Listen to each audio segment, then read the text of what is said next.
Hai, ini Haan dan selamat datang di channel aku, tempat aku bakal berbagi cerita-cerita menarik ke kalian. Dan jangan lupa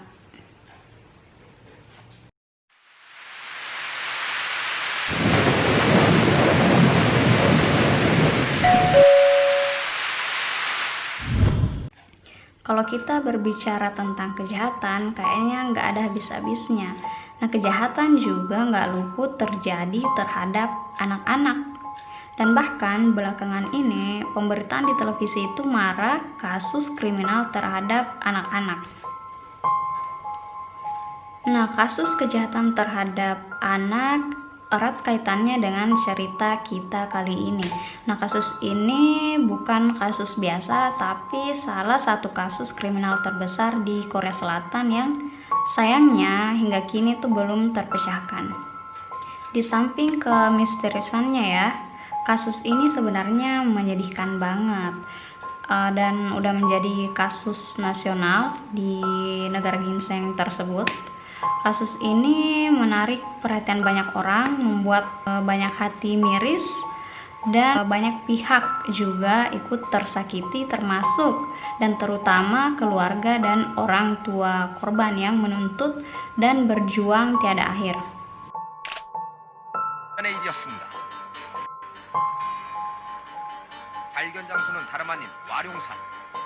Cerita bermula pada hari Selasa 26 Maret 1991.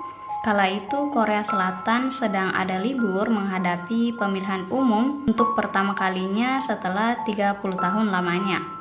Nah, Daegu salah satu kota terbesar di Korea Selatan yang nantinya akan menjadi tempat kejadian perkara juga tidak terkecualikan. Karena libur, akhirnya banyak siswa-siswa sekolah menghabiskan waktu liburan dengan bermain sepuasnya. Tidak terkecuali 6 anak Daegu yang masih tercatat sebagai siswa sekolah dasar Songsok. Mereka adalah Woo Cho-won 13 tahun, Jo Ho-yeon 12 tahun, Kim Yong-gyu 11 tahun, Park Chan-in 10 tahun, Kim Jong-sik 9 tahun, dan Kim Tae-ryong 10 tahun. Selanjutnya aku bakal coba jelasin poin-poin penting kejadian sebelum dan setelah, berurutan sesuai berdasarkan waktu. Selasa 26 Maret 1991. Sekitar pukul 8 pagi hari, keenam bersahabat ini bermain seperti biasanya. Kata orang tua mereka ya, mereka ini memang sudah lebih dari sahabat dan sudah seperti saudara sendiri. Pukul 8.20 atau 20 menit kemudian, tetangga mereka mengeluh karena 6 anak ini bermain dengan sangat ribut. Akhirnya anak-anak ini memutuskan untuk mencari telur salamander dan pindah tempat bermain ke Gunung Waryong.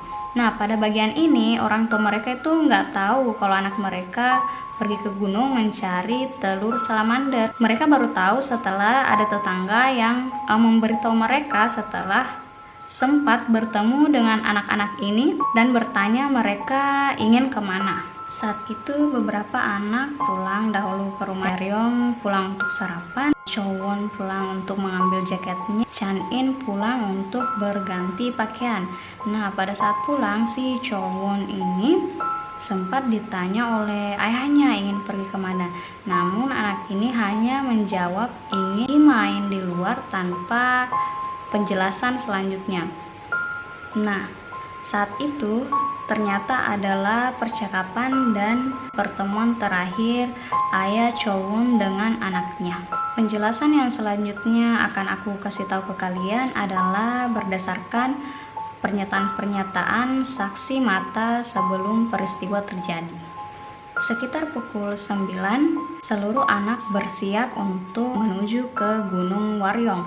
Namun ternyata si Tae-ryong ini tidak jadi karena teringat pesan ibunya yang mengatakan dia tidak ingin bermain terlalu jauh. Alhasil hanya 5 anak yang berhasil berangkat ke Gunung Waryong. Hingga pukul 12.30, beberapa warga dan teman masih sempat melihat kemunculan 5 anak ini di sekitaran supermarket Waryong. Pukul 1 lewat, ayahnya Cho-won mendapat telepon dari tempat latihan taekwondo anaknya. Tempat ini juga tempat latihan yang diikuti oleh beberapa sahabatnya si Cholwon. Tempat ini menelpon mengatakan bahwa si Cholwon dan sahabatnya tersebut belum tiba di tempat latihan.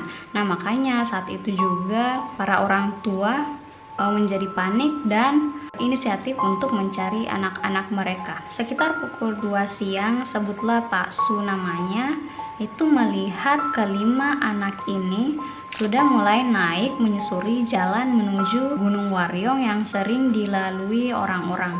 Sekitar pukul 4 sore, seorang siswa yang juga anak Daegu pun sempat melihat kemunculan 5 anak-anak ini. Bahkan ia sempat berbicara sebentar dengan anak-anak tersebut, namun akhirnya anak-anak ini melanjutkan perjalanannya kembali. 30 menit kemudian, seorang warga lagi-lagi melihat 5 anak ini bermain di dekat reservoir di bawah Gunung Waryong. Sekitar pukul 6 petang, seorang warga melihat 5 anak-anak di pinggir jalan kota dan itu adalah kemunculan terakhir kelima anak tersebut. Di luar dari laporan-laporan warga ya yang mengklaim melihat kemunculan 5 anak yang bersama menyusuri beberapa lokasi di kota setelah dilaporkan menghilang. Mengetahui anak-anak mereka menghilang dan juga sudah sempat mencari di Gunung Waryong, nah para orang tua ini akhirnya melapor ke pihak berwajib. Namun si pihak berwajib ini tidak menanggapi dengan serius, dan faktor utamanya ya karena saat itu adalah waktu pemilihan umum. Bahkan meskipun kasus ini sudah sempat masuk di berita, saat itu tidak dianggap penting juga. Polisi yang kala itu tidak bertindak cepat, hanya mengatakan bahwa anak-anak mereka bermain terlalu malam dan menyuruh orang-orang tua ini untuk pulang menunggu anak-anak mereka. Ya wajar ya, orang tua saat itu sangat kecewa dengan reaksi para aparat tersebut. Sekitar 5 atau 6 hari hilangnya kelima bersahabat tersebut, muncullah berita broadcast pertama mereka yang mengangkat kasus tersebut sebagai headline-nya mereka. Nah, berita tersebar sangat cepat di Korea Selatan kala itu dan menjadikan kasus ini berita dan pembicaraan hangat di publik. Bahkan nih ya, Presiden saat itu memerintahkan investigasi dan pencarian besar-besaran yang melibatkan kurang lebih, tapi kayaknya lebih ya, 300.000 aparat dan disiarkan secara langsung di televisi. Bahkan donasi pun berdatangan hingga Gunung Waryong disusuri dan disisir lebih dari 500 kali, anehnya tanpa petunjuk apapun. Cerita mengharukan dan menyedihkan datang dari keluarga dan teman-temannya ya. Beberapa orang tua korban bahkan mengundurkan diri dari pekerjaan dan berjuang hingga sisa harta dan tenaga tidak mampu diharapkan. Bahkan teman sekolah dari korban-korban ini ya ikut menyuarakan dukungan. Suatu hari mereka mendapatkan sebuah panggilan. Nah, panggilan tersebut itu berisi seorang anak terseduh-seduh memanggil ibunya, dan saat itu semua orang bertepuk tangan, bergembira, mengira bahwa anak-anak mereka ternyata masih hidup. Namun setelah ditelusuri dengan saksama lebih lanjut, ternyata telepon itu hanyalah sebuah prank belaka. Ketika orang-orang mulai menyerah dengan kasus ini, 2002, 11 tahun kemudian, 2 orang warga lokal, salah satunya Pak Choi, mencari biji ek di Gunung Waryong ketika menemukan pakaian. Pakaian yang dia temukan ini berada di salah satu bagian tanah yang dangkal, dan setelah mengamati lebih lanjut, dia menyadari bahwa pakaian yang ia temukan ini adalah milik dari anak-anak yang hilang 11 tahun yang lalu. Akhirnya, penemuan diambil alih oleh pihak berwajib dan ahli forensik. Disaksikan banyak pihak dan tangis keluarga. Tidak lama setelah penemuan dan penggalian, polisi langsung menyatakan kemungkinan besar sebab kematian korban adalah hipotermia berdasarkan kondisi dan posisi rangka dan pakaian korban yang bertumpuk saat penemuan tersebut. Tapi keluarga protes dan menolak karena menganggap Polisi seolah mengabaikan gambaran dan bukti tidak wajar dari rangka-rangka dan pakaian anak-anak mereka. Mereka punya dua dugaan besar ya. Yang pertama, karena di Gunung Waryong terdapat lapangan latihan tembak militer, kemungkinan seorang anak tidak sengaja tertembak dan mengharuskan kelimanya dihabisi untuk menutupi penembakan yang tidak sengaja tadi. Atau yang kedua, ada orang atau ada pihak dengan gangguan mental dan atau penyimpangan sosial yang membawa dan mengubur kelima anak ini di Gunung Waryong setelah membunuhnya di tempat lain. Hal ini berdasarkan dari tidak ditemukannya sisa-sisa rambut dan gigi korban yang tidak lengkap. Benar saja, setelah rangka dan tengkorak korban diteliti oleh ahli forensik Kyongbuk National University, ditemukan trauma benda tumpul pada 3 tengkorak korban. Ada pula patah tulang yang menandakan bahwa terjadi perlawanan pada saat penyerangan terjadi. Pada salah satu tengkorak pun ditemukan bekas tembakan pada sisi kiri dan sisi kanannya. Berikut ini kalian bisa lihat beberapa ketidakwajaran yang meyakinkan keluarga bahwa sebab kematian anak-anak mereka adalah karena pembunuhan keji, mulai dari saat penemuan hingga hasil ahli forensik. Pertama, penemuan jasad yang hanya berjarak sekitar 2 km dari rumah terkubur di Gunung Waryong yang sudah disisir lebih dari 500 kali oleh lebih dari 300.000 aparat. Kedua, pernyataan polisi tentang hipotermia menjadi kemungkinan besar penyebab utama meninggalnya korban itu dibantah oleh keluarga karena anak-anak di daerah tersebut sangat mengenali dengan jelas kondisi Gunung Waryong, dan jika hujan saat itu, anak-anak tersebut bisa lari ke rumah yang hanya membutuhkan waktu beberapa menit saja. Ketiga, kalian bisa lihat pada saat penemuan jasad, pakaian salah satu anak itu sudah terbalik dan terikat dengan simpul tertentu. Keempat, ditemukannya amunisi.